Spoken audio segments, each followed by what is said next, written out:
Hello, everyone. We're back. We've got Dave Peck with Signature Sound and Video. You've got your business in 2 locations, right? You're in Baltimore, and where else are you? Our second location is up in Pennsylvania. We service the mainline Philadelphia area. Excellent. So you do some really interesting audio and visual work from a very high end. And how did you actually get into this? I mean, one doesn't just like walk out the door one day and start doing this kind of stuff. I mean, how did you get into this? It was almost an accident. I was actually working for a small ISP, an internet service provider in the city. Yeah. And this was back in 2000-ish. Yeah. And we built our own fiber optic plant around Baltimore City, and we were providing high-speed internet. And people started buying these flat TVs that no one knew how to install. So every once in a while, someone would say, "Hey, do you think you can install this?" And I'm like, "Sure." So I would go out in the evenings and weekends and run around and put up these little TVs for people. And, well, can you put these speakers in? I'm like, "Sure." So I was always good at running wire, and we just started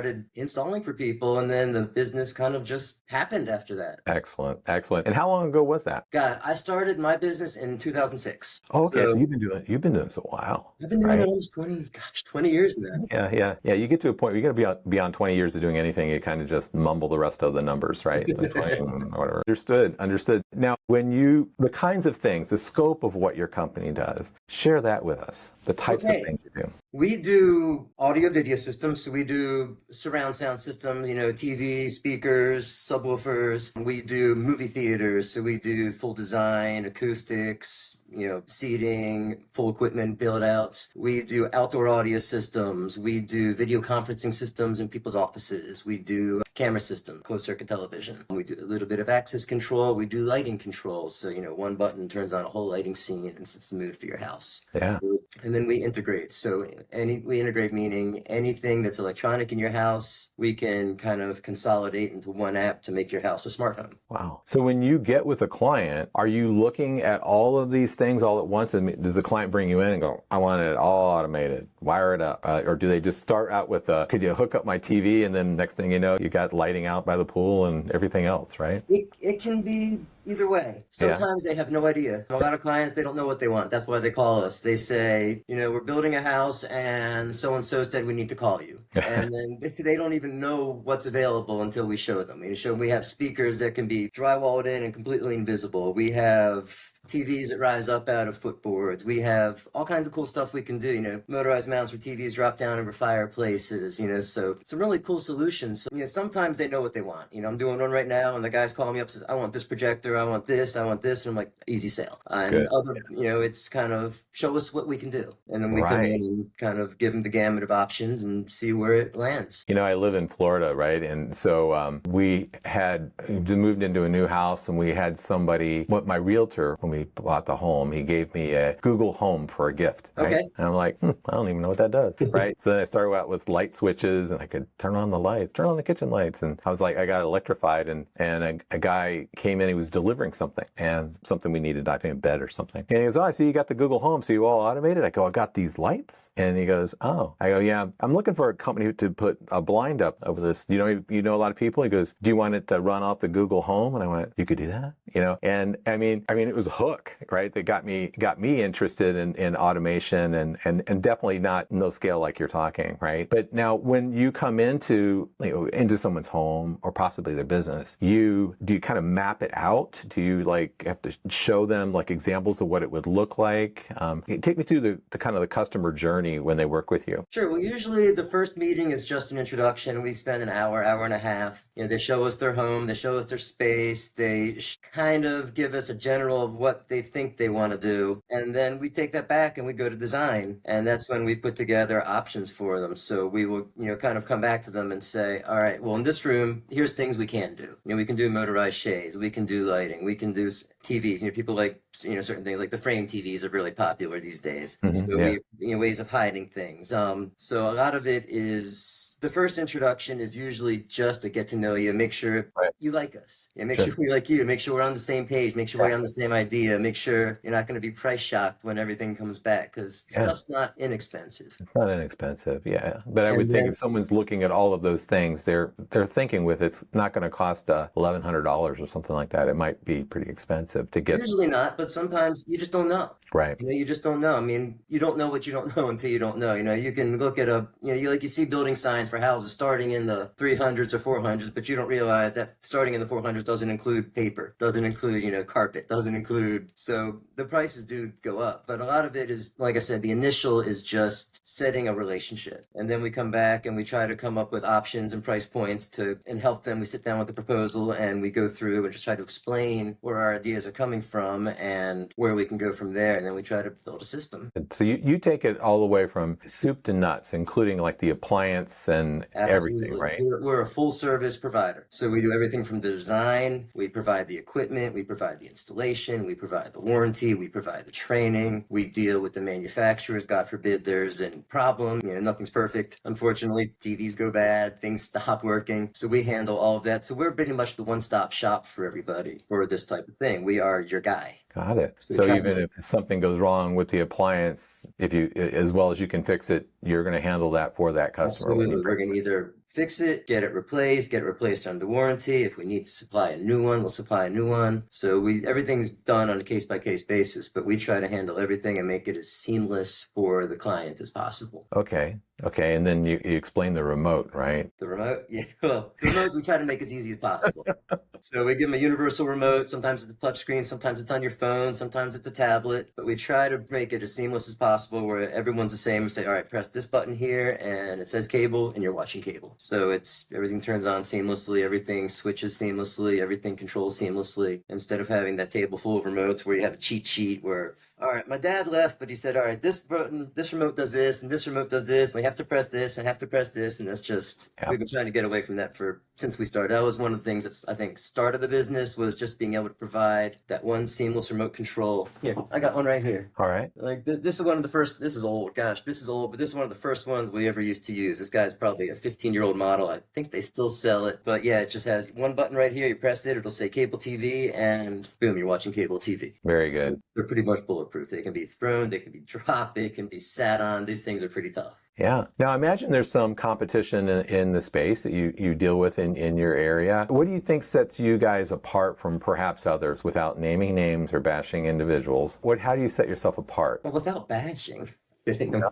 Hold back, Dave. Hold back. Buckle that seat.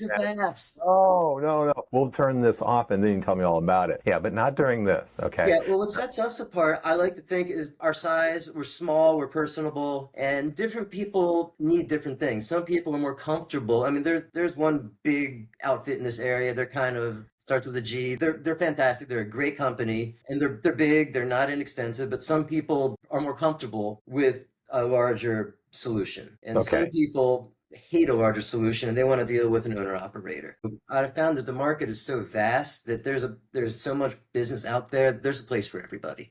There is a place for everybody. And for us, for me, it's and probably my downfall as a business is it's about my relationship with my clients. And there's different levels of companies. I have friends in this business, and some of them are like me, where they're just a smaller business, and it's their relationship with their clients. And some of them are running multi-million-dollar AV businesses, where it's a machine. And again, there's so many different types of jobs out there that there's a place for everybody. Yeah, there is a place for everybody, but there is a lot to say about the relationship, right? Absolutely. Versus an acceptable performance. If you care about the relationship, probably isn't good enough standard for you, right? It's like, that will work. But you got to do this and this and point to the north when you do it, right? To make it all work, right? And that might be acceptable to some, but when you're kind of dialed into looking at the long haul with that client, a big part of your business you had mentioned before the podcast comes from word of mouth. Do you do much to solicit that? My word of mouth all comes from good relationships. I have, clients where I keep getting phone calls. My nephew called, my uncle called or so-and-so, I have clients that I seem to work through families. It's one of the things I get in there, and then that one family member has a good experience, and all of a sudden I'm getting calls from other family members,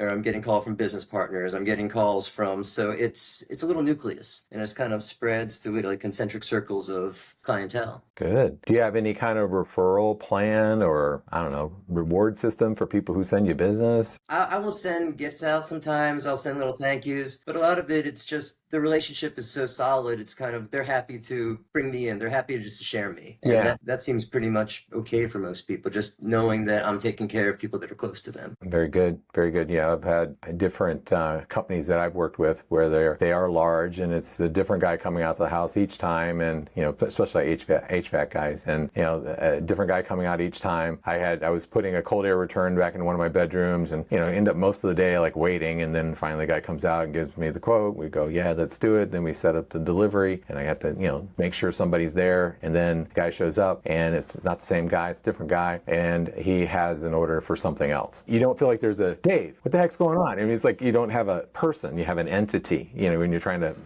take the bugs out of this. Like what happened? What went wrong? It's like you got to call a number. Well, let me get you to customer service, right? And even customer service person doesn't have a name. They say, hello, customer service, right? There is a lot of value. Now, if one can grow and maintain that, I mean, that's the trick of the universe, I guess, right? That is the ultimate goal. If we can slowly progress into that type of entity, that would be fantastic. Still maintain those good connections, right? That have been part of the success. To encapsulate those and carry it forward in other ways would be key. Absolutely key. So I see that. Now, what's the geography? Now you say Baltimore. How far out will you go from where you're located? Gosh, I will go if you're familiar with the Baltimore region, I will go over the Bay Bridge to the Eastern Shore, but not too deep in the Eastern Shore. I'll go down through Annapolis. I will begrudgingly go to DC and Virginia. Usually those are bigger commercial type jobs. I try to stay out of residential for those. It's usually an entity that takes me down there where there's a relationship. But try to stay the Baltimore, Hartford, Howard, Anne Arundel County area. And then up in Philly, my counterpart Brendan up there, he'll go as far as the Jersey Shore. So he lives right over the line up in Pennsylvania, and he'll hit like the main line in Villanova, and he has a few that take him out to the shore. But we try not to go too far, just because you spend 2 hours a day in a car. There's only so much you can do. Oh, absolutely. I mean, there is a scope where beyond that, we maybe need to open up another location or get a partner or et cetera, right? So have you ever thought about how to duplicate yourself? All the time. Yeah. All the time. But to duplicate myself, I think it would be finding someone with the right passion, with the right mindset, and the right personality, because at the end of the day, you have clients that are giving you their homes.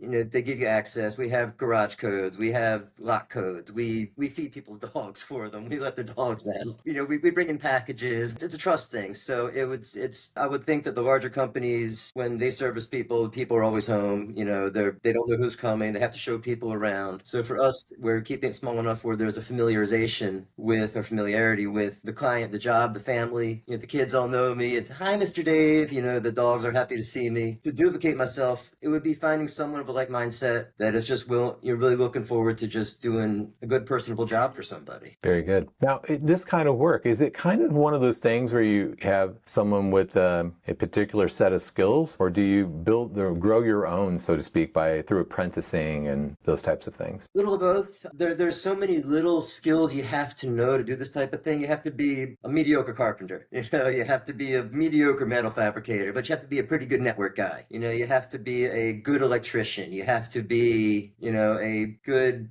customer service rep. You have to be a good computer guy, programmer. So there's a lot of little skills. That's what's hard about my business, is there's so many little aspects of it that we have to encompass, that it's one of those things. I've been doing this, I'm almost 50. I've been doing this type of work since I was 20. So it's been a long, slow learning curve, just learning how to do stuff. I mean, sometimes we have to take things apart. We have to take apart wood moldings. We have to take up tiles. We have to cut holes and fix holes. So there's a lot of little skills and little trades that we encompass. It's a special individual that can do this. It has to be a certain mindset. You have to be able to troubleshoot. There's some engineering involved. It's more than just simple plug and play, especially with the amount of different products that we work with and types of systems that we do. Right. I get it. But as you're talking about that, all I'm thinking about is there's all these different hats that are all stacked on top of your head, right? They're all the cat in the hat, right? Blow my hair off because of it.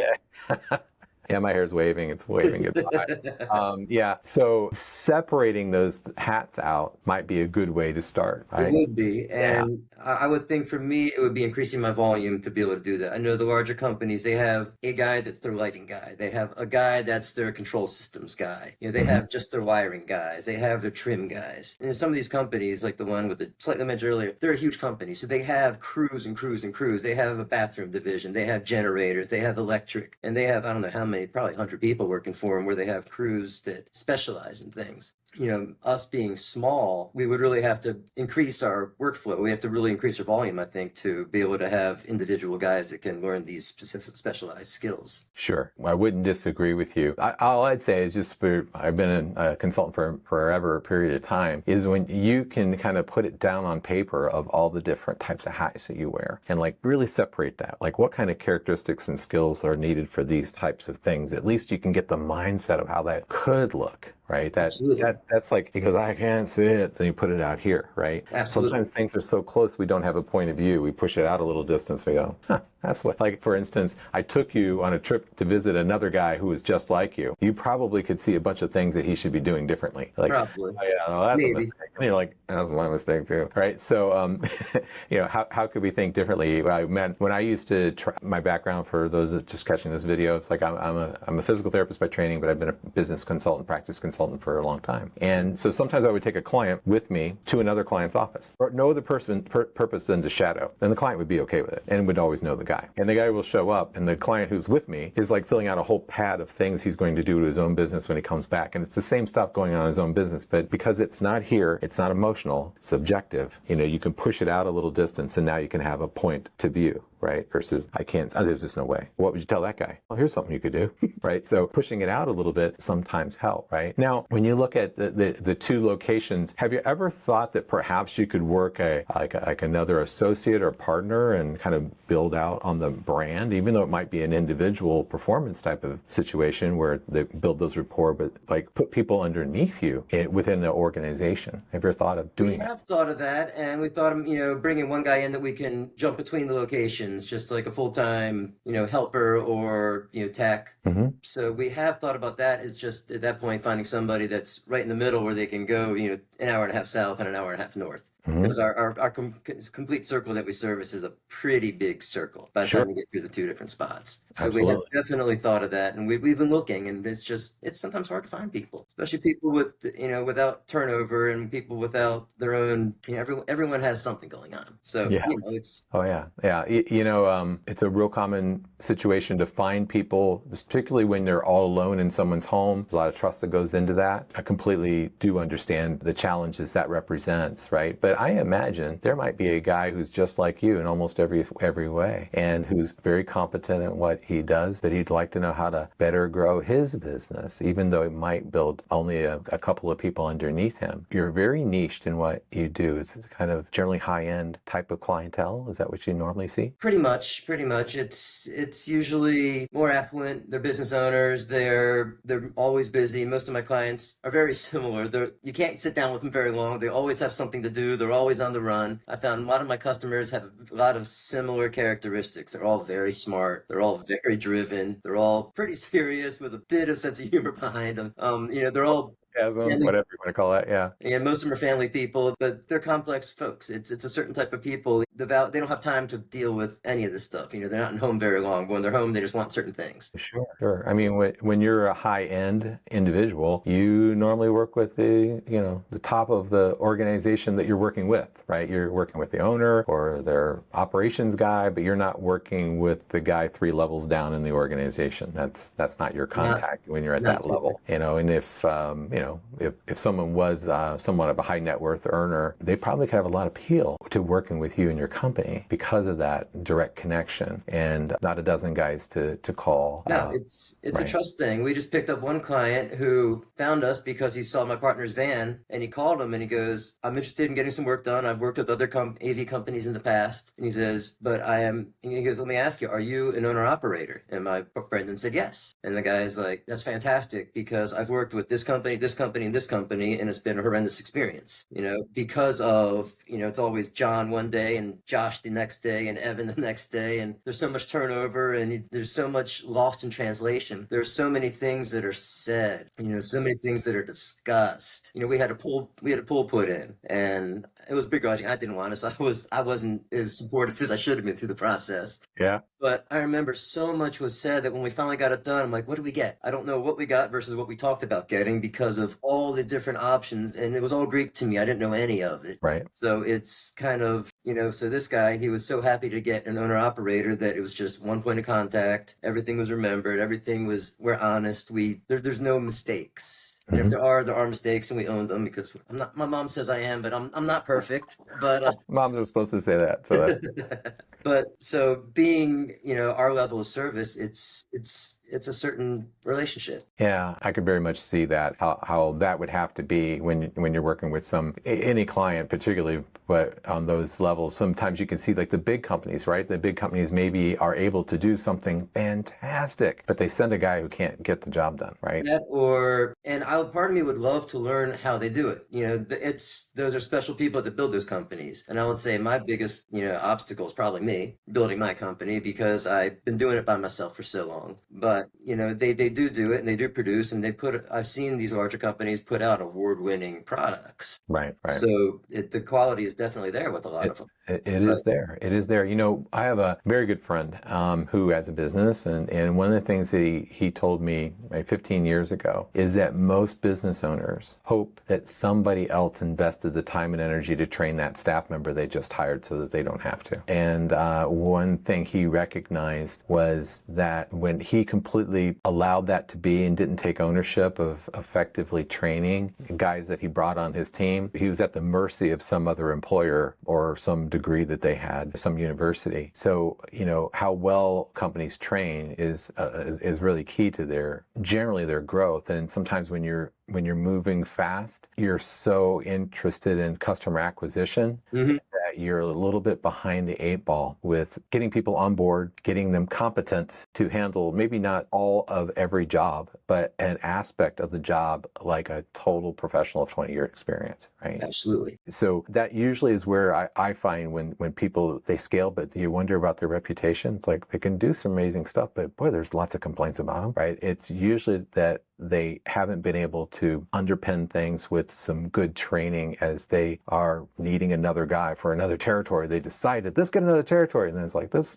we got to get people. And they come in quickly and you go, you did that train, you know how to do that? Yeah, I used to work at blah, blah, blah. Okay, good. There you go. Right. And there's no, or little sometimes checks and balances to make sure that the competency level is up to snuff for your business, and so that will get in the way. But that's where I would say kind of in businesses such as yours, I would think it would start with an apprentice, just someone who follows you around and learns and sees how you do things. Yeah, absolutely. I think that's the way to do it because, I've tried it with a few and I had a nephew working for me. I've had employees in the past, but it's also a thing. I remember when I started, I wanted to learn everything. So I took it upon myself. I was on forums. My wife used to make fun of me. She goes, "Oh, you're blogging. You're on your blog." I'm like, "It's not a blog. It's a forum, honey. It's a forum."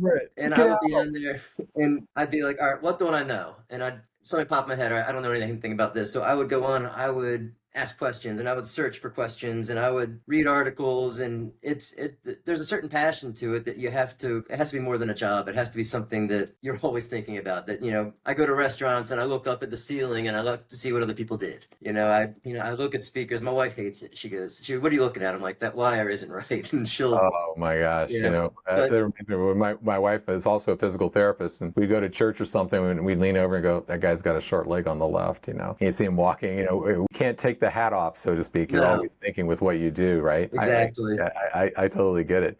I think the beauty of entrepreneurship is the passion that one has for what they do, and when that falls away, it just becomes a job, and it's not as much fun, right? So when you have a job should have purpose and activity and something that you get excited about, and talking to you here on this portion that's recorded, and along with the portion we had earlier that wasn't. You do come across strong and caring about your customer. I do. Your experience. I want them. I'm looking out for their best interest. I'm not just trying to sell them stuff. The guy we just picked up, the one that was looking for just an owner operator. We gave him a quote. And he goes, well, the last time I did this, there was a battery backup in the system. You didn't sell me one. He goes, well, and Brendan said to him, that's because there was already one in the house when you bought it. And the battery's at 96%, so you don't need it. And he goes, thank you. It's just one of those things. We don't sell it just because we can sell it. We don't design it a certain way just because it's the most complicated way to do it. And we're stroking our own egos trying to over-engineer something. We really try to, especially now over the years, I would say 5, 10 years ago, I was really trying to overcomplicate things just because, well, you go through trainings and you have manufacturers and you have reps and, all these people in the industry that are supposed to be guiding you, but, ultimately they're trying to sell stuff. So it's one of those things where they're always bringing you the newest, latest, greatest products that you feel like you have to incorporate and share with the world. But sometimes simple is better. And it's like take a simple surround sound system. Previously, it was before, high-end sound bars came out. It was 5 speakers minimum. It was a stereo receiver. It was a universal remote. It was a cable box. It was a DVD player. It was a subwoofer. It was power. It was a rack full of equipment. And it can span anywhere from entry level to crazy high end and sound pretty good to blow your mind, fantastic. But I found, especially these days, most people aren't into the average consumer. The average person's looking, they just want a surround sound. They don't want stacks of equipment. They want simple. And we've kind of, if someone says, I want amazing, that's what they're getting. But for a lot of people, the systems have just gotten so, we can make them so streamlined and easy where it's not the fanciest and it's not the biggest, baddest, high-end, award-winning type of solution. But for 95% of the people, it's just what they wanted. So it's kind of just making sure we have their best interest, not mine, in hand. Right. Yeah. Like for me, I have certainly a consulting business, but I also have an AI business where we're connecting, certain products and agents to organizations. And for many, they don't really know what kinds of things that AI could possibly do to streamline their business. And so, so commonly they're not so sure, and they kind of know, well, it's popular. Everybody talks about it. I don't know what it can do for me. So it usually starts with a conversation. I imagine it's very similar with you. They have an idea of what they want. And when you get with them, you go, now, how would you want it to where you couldn't see the speaker at all? You can do that? I'm sure you get those kind of reactions, right? Oh, and sometimes that blows people's minds, and they hate seeing stuff on their walls. We're doing right now, he doesn't like the doorbell chime. It's a nice house. He's doing a really nice remodel. And the decorator says, this customer hates the doorbell chime. It's just a box on the wall. Everybody has one. Every house has a doorbell. He doesn't want it. He doesn't want to see it anymore. I'm like, well, we have some options to alleviate that. We can, do recess stuff. We can do, so there's always something, but yeah, I lost my track. Where were we going? Just to open the vista of what the customer could possibly put into their home or their business, from something super simple, right? Or maybe it's still the difficulty level is not a 9.8 or something. But the difficulty level might be only a skosh, but the quality, the aesthetics, the everything else that goes with it is just a whole other bar above anything they actually even thought could be done. But that's usually done by showing them. That's what I mentioned about the similarities. So sometimes you just got to go, well, what would that look like? I don't know. Like for instance, when you're looking at, you get a customer in and you've worked out the plan and you've got, I don't know, this type of projector and this type of projector and this other situation. Is your invoice in a way, is it paper that you just kind of know this is this price, this is this price, this is this price, or do you use an app or anything like that to sort that out for you? Yeah, there's a software that I use. I've gotten actually a lot of quotes just because of the, and I've won jobs because of the software, because I've seen other companies and they'll just, a lot of words and then a price. And, if you don't do your own diligence as a client and have to start searching what each one of these things is and knowing, get an idea, you don't know what you're paying for, you don't know what you're getting. I have this wonderful software that actually has an AI as an option where they finish the quotes for you. So it's everywhere. But yeah, usually it's line item pricing, everything. It comes with a picture, it comes with a description, and I'll give options. It gives me the ability to give options 1, 2, and 3. So you can see different price points, different quality points. So you can make your decision, because ultimately, the price can escalate quickly. A projector, let's say just a $3,000 projector, you have that in your head as a client, but then you don't think, all right, the screen is $2,000. The cabling, I want 8K cables, they're hundreds of dollars. The packages do ramp up, so our software gives us a nice display where we can just sit down with you and just go over, this is what you get, and then the customer can click, all right, choose option 1 on this, I choose option 2 on this. Yeah. So and the descriptions are there and the pictures, they have something tangible they can actually look at versus just a bunch of Greek. Yeah, it's like the picture book of home automation or something like that, so to Pretty speak. much. They can see what it looks like. That's brilliant. That's brilliant. And those kind of tools are infinitely valuable because that is what the customer ultimately sees. So you have all this, everything's so pro. You're in a very high-end organization, and then you're scratching on a paper with one of those metal things tablets underneath. Flip it up, pull out your sheet, and that type of thing. Yeah. So it's nice that you have technology working in your favor. That's fantastic. So David, I'm just going to be kind of closing here in a moment, but is there any advice that you want to give to entrepreneurs out there? They could be, small or large, but what is the thing that you've learned the most when you look at as a business owner? What's the thing that stands out to you? Be honest. I mean, the main thing is just honesty and integrity. Everybody messes up, but you have to be honest about it. It's not that I mess up, but if there's an issue, just own it. Warren Buffett said, find something you like to do and become fantastic at it, or become an expert at it, and it's not like you're ever working. Passion, honesty, integrity, and just not losing sight of the end user is the ultimate goal, is making them happy and whole. Dave Peck, thank you so much for being on this podcast. Thanks for having me. That people can see you through all of what you do with your business. They can see through this video to you and your integrity and what you bring to the table for someone lucky enough to work with you. Thank you. Thank you so much. Thanks for your time, Sean. It's been great to be here.